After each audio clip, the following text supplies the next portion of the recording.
So on to segment number 8, and this one it's going to take a little bit longer because some of the consequences of this one, I think, beyond the fact that there are some obvious outcomes and potential bad situations coming from this, I think there are also more subtle consequences that need to be accounted for here. So this one is, as you can see, the exam registration requirements for the CFA Level I exam, and before November 2022, only students in their final year of their undergraduate studies at the earliest could register for the exam. Any undergraduate studies on average are 3 years long. So any student who is about to finish, is already on the 3rd year, could register for the Level I exam. However, since November 2022, this is now also open to the registration for Level I exam is also open for undergraduate students in their 2nd year, so with 2 years still remaining to finish their undergraduate studies, and so basically they can register a full year earlier. However, and this detail is extremely important for the discussion, for this discussion later on, is that the registration requirements for the Level II candidates basically remain the same. You must have finished your undergraduate studies. You must already have your undergraduate degree before registering for the Level II exam, and this brings several different issues to the table. But in a nutshell, and looking at the press release from the CFA Institute at the time this change was announced, and it says that basically this change will provide students with the opportunity to use Level I of the CFA program as a clear signal to employers that they are serious about a career in investment profession. All right, it definitely sends a signal. It remains to be seen how much of what is the materiality of that signal, but we'll get to that. The CFA, the press release also stated that the CFA Institute has conducted an extensive research which found that undergraduate university students already immersed in studying and skilled at exam preparation, well, I'll take this one with a large grain of salt because, as we know, because for most of us who already went through their undergraduate studies, well, being immersed in studying many times is not the case, and many students are not skilled at exam preparation. We have to be very honest here. Some of those are still trying to just get by and try to do the bare minimum just to pass the exam, and many times they face those exams without being prepared at all. Continuing in is undergraduate university students expressed interest in enrolling in the CFA program earlier, as they seek an edge in a highly competitive marketplace for coveted internships and employment.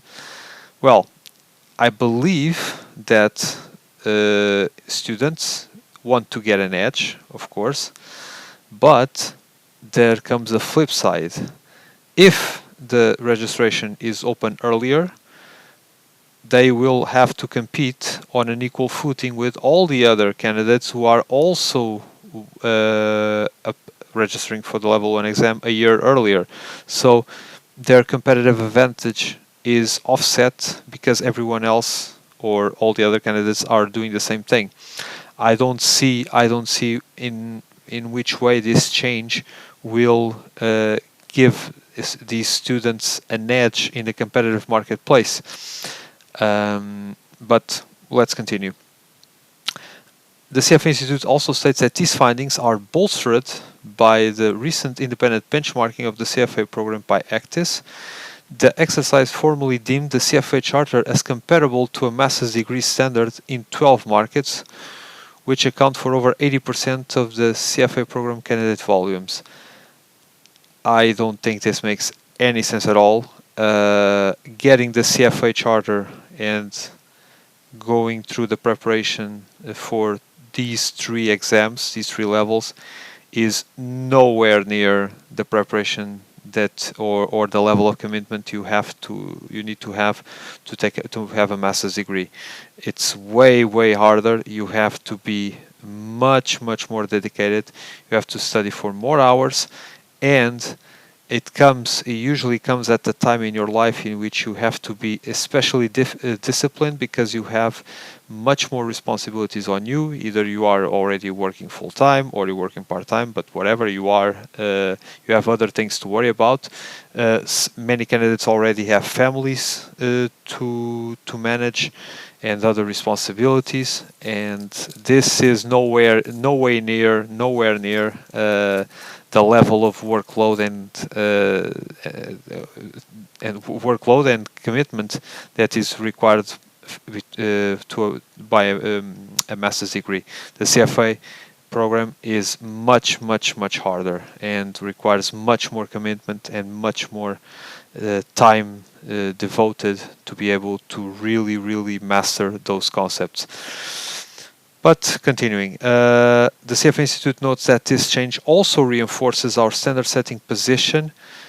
It used to be that way, at least, in the industry, by ensuring that the continued rigor, relevance and value of the CFA Charter by supplying both interns and early career entrants with foundational knowledge they need for success.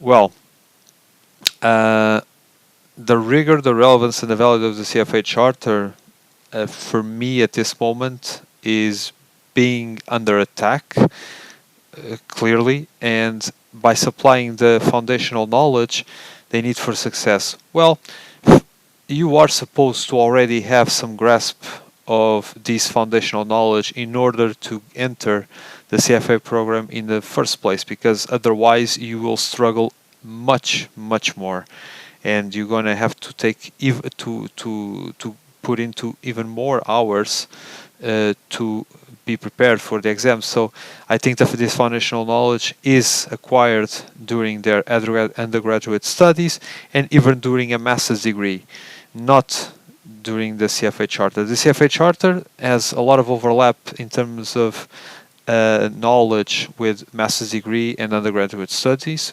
granted, that's for sure.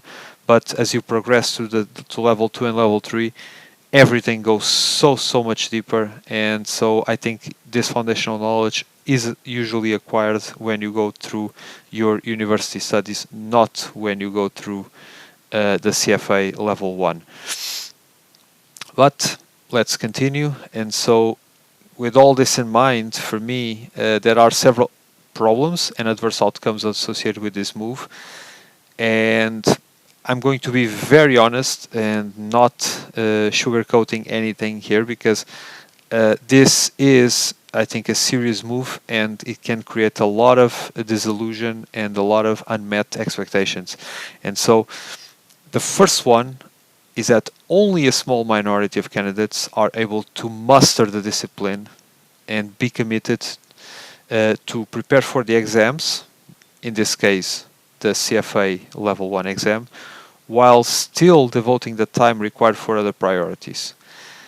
And we know that many times life gets in the way, of course, but we know that students, university students on average, even the ones who are really committed to finish their studies with high marks, they are very dedicated. They all the time they are preparing not only for the exams, but they are studying.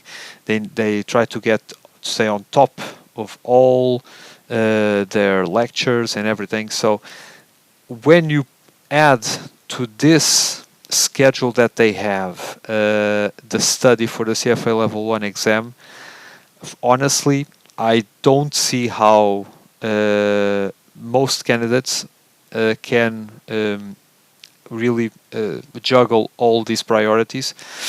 Only the elite, I think only the elite, and when I say elite, probably the top 1% or 2% of students are able to do that.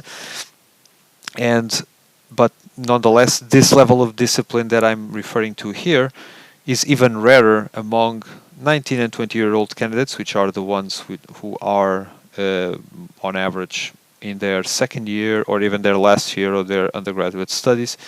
And that makes it much more unlikely that these sub-cohort candidates will be able to pass the Level 1 exam without severely neglecting their other priorities. I have my own experience. I managed to get my undergraduate degree and my master's degree with a average score of on both of them of 16 out of 20, and I recall that basically I didn't do anything else when it comes to study time, and I can only I could never even fathom the possibility of having to prepare for the CFA Level 1 exam while doing my undergraduate while doing and studying for my undergraduate degree. It is far too much.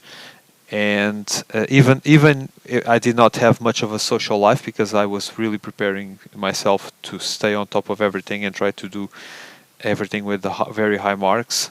I cannot even imagine how could I have managed to prepare for the CFA Level 1 exam in parallel to studying towards my undergraduate degree. I think it's absolutely impossible to do it in a way in which you want to have high marks in both. But another reason, younger candidates, and I would say those around 19, 20 years old, are less likely to have already been exposed to actual finance-related jobs because there are not that many opportunities to go around, and they really need to stand out from other 19, 20-year-olds in order to be able to get internships and actual finance jobs. And so they are less clear about whether they really want to embark on that career path. There's a lot of glamour and a lot of glitz, I would say, around finance. But many people are not really aware of what it takes really to be in the finance industry, because you work long hours, you have to stay up to date for many different developments that going around you. Things change very quickly, and it's a very time consuming, and it really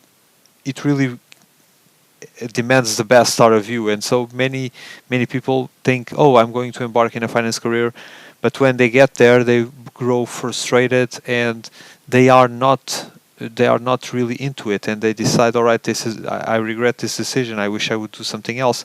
And so when you give the opportunity to 19 and 20-year-olds to make that choice without really being aware of what is all about a career in finance, I think this is a recipe for disaster for many of them. And not only that, this is career-wise. In terms of the CFA program, because of course they are younger, they are even less likely to be aware of what really takes to commit to a 2-3 year learning process. And I say 2-3 year because now with the new exam windows you are able, it's conceivable that you do all 3 exams within a span of 2 years if you really commit yourself to do it, but on average is usually 3 years. And this commitment, many 19 and 20-year-olds are not really able to do it, or in many cases they are not willing to commit to that extent. And because this also is very difficult, there are some really different concepts and topics to grasp throughout the program, especially if you don't have any work experience in the field. I think this is bound to lead to some disillusion, frustration, and among these students. And because of that, and I emphasize this in the next point, the amounts of no-show candidates, which already happen, especially at level 1, they register for the exam but don't show up because they don't bother. They are not ready anyway, so they don't even bother to waste their time to sit for the exam. And those, and are many of them as well, tourist candidates, as I call them, because they show up and they just try to find their way through the multiple choice questions and just take some random shots at the questions. They are basically moonshining and try to see if they can pass the exam without knowing much of the curriculum. But given the fact that these amounts of no-shows and the tourist candidates are already quite high, especially for level 1, they are likely to become even higher, and so they will increase. By this point, they will increase already a large portion of candidates who never passed the level 1 exam, and they simply then give up and out of frustration or burnout, because they realize, all right, this is far more difficult and require much more commitment than I'm prepared to do at this point, and I don't see the reason why I should continue to do this while still doing my undergraduate degree, because it's simply it's extremely difficult to manage everything. Now, another reason is that, and this is a bit more focused on the CFA Institute itself, not so much on the students. As I write in here, and I think this is a universal truth. The CFA Charter has been associated with standards of excellence, and charter holders are regarded as possessing elite level knowledge that requires material work experience in the finance world in order to be profoundly understood and applied. When you go about, for example, financial reporting and analysis, especially the section on level 2 about pension funds, when you talk about derivatives, when you talk about alternative investments, there are many topics in the curriculum which are much better understood if you have a material work experience in the field of finance, and university students have a very hard time without outside assistance, just on their own, to be able to grasp these concepts. And also I say that, of course, there's a reason why 4,000 hours of experience over at least 36 months are required to get the charter, because this is a strong complement for you to be able to grasp those concepts and really master the curriculum to the point of going to the exam and really tackle it in a comfortable manner. And so the curriculum is simply, in my opinion, not geared for the level of maturity in thinking and experience that most undergraduate students possess. That's the reason. There's a reason why you have undergraduate degrees and then you progress to master's degrees, because the level of complexity of the curriculums, at least they try to be somewhat adequate to the age of the student / candidate. And because of that, I think the CFA Charter, the CFA program, the curriculum and the concepts that are included in there require a much higher level of maturity thinking that undergraduate students possess. Again, there are exceptions. There are elite students, but for the most part, I think this is absolutely wrong. And even for those elite college students who are highly disciplined and have enough time, and they amazingly so, they have enough time to successfully juggle their undergraduate students with their CFA Level I exam prep, even if they have to jeopardize all the other important aspects of their lives. Even if they pass the exam, they have to wait either 1.5 years, and again, assuming he is still in their on their second year of their undergraduate studies, they have to wait 1.5 or 2 years to register for the level 2 exam, because the requirement for this particular exam remains unchanged. And then, even if they pass the level 3 soon after, let's just say they pass the level 2 exam exactly after they get to their undergraduate degree, if they get the level 3 right at the next exam window, they will have to wait a much longer time to accumulate the required work experience to get the charter. And so these two issues for me, and I'm being as honest as I can be, I think these are particularly strong indicators that the CFA Institute is just trying to get more revenue from exam registrations by expanding the potential pool of candidates that can register for the exam, even if they compromise on the overall candidate quality. And this situation over here, that means that this waiting period, and I explained this in the next slide. This forced waiting period in between exams, between level 1 and level 2, and then between potentially level 2 and level 3. This creates several problems for the candidates themselves because key concepts tend to be forgotten, especially when you acquire the knowledge from level 1. It's very important. From my own experience, I can tell that it's very important that you start prepared for the level 2 exam as early as possible, because it's a significant step up in difficulty, and the knowledge that you already acquired in level 1 is going to be absolutely crucial for you to go through your level 2 exam prep much faster and in a much more straightforward manner. If you have 1 or 2 years between the two exams, unless you continue to practice and you work in the industry and you continue to do a lot of practice questions, mock exams over that waiting period, you will forget stuff that you will need to revisit later. And you have to keep also in mind that even sometimes when you have, and this is a very minute, a very subtle detail, there is some level of difference between the way things are, the same concepts are explained in level 1 and in level 2, probably because the authors of the books are different. And so even though sometimes you still remember the concepts when you are preparing for level 2, sometimes it's going to take some time for you to understand because things are being explained in a different way. I can tell you an example from my side. There are some concepts when it comes to, for example, callable bonds, putable bonds, and convexity, and I recall also some concepts of derivatives.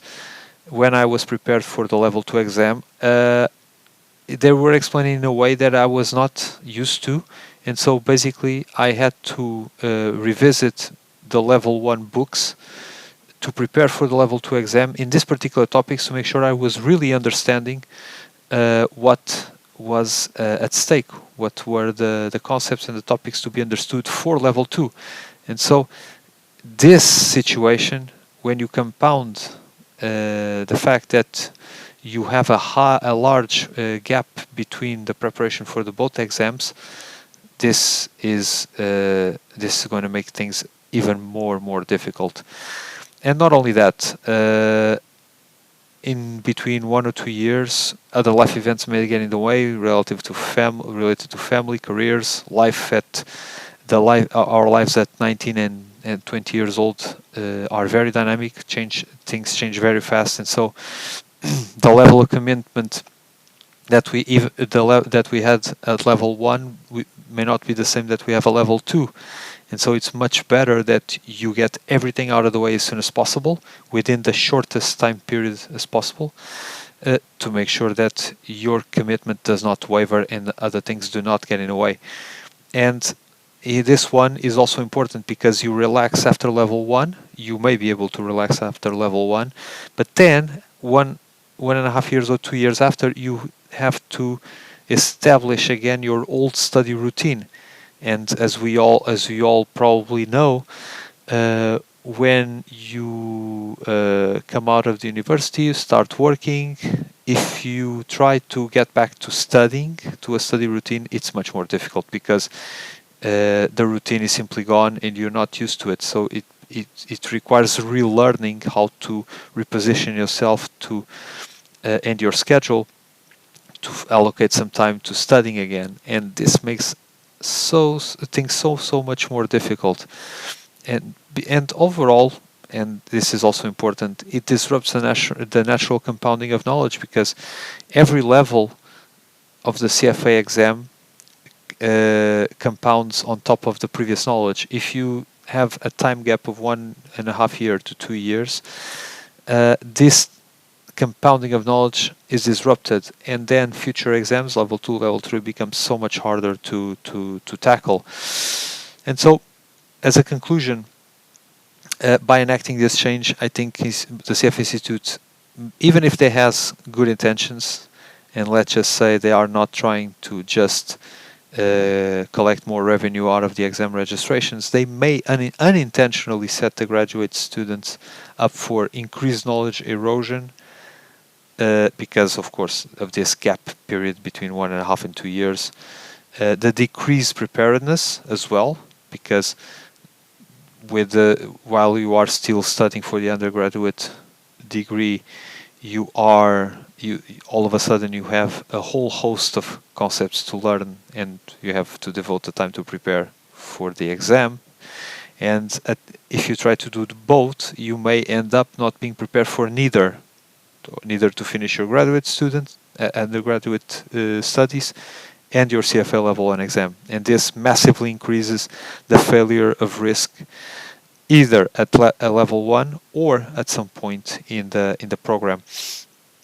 And also in my view as well, this undermines the intended benefits of early access to the exams or to level 1 exam in the program, and may ultimately lead to greater dropout rates, overall dissatisfaction with the program, and also, and this is absolutely heartbreaking, which is a disillusion and possible burnout and frustration among candidates. Even if they have their best intentions, they find the whole responsibility of having to finish the undergraduate studies and working towards the level 1 exam completely unmanageable, and they may find themselves in a situation, this is not the way I thought it would be. How do I get myself into this mess? But yeah, that's the way it is, and I hope that this also sheds some light among the undergraduate students who are taking this opportunity to start their CFA journey a little bit earlier. Really think about what you're going to do, because you're going to have a very bumpy road ahead of you. And yeah, and that's it.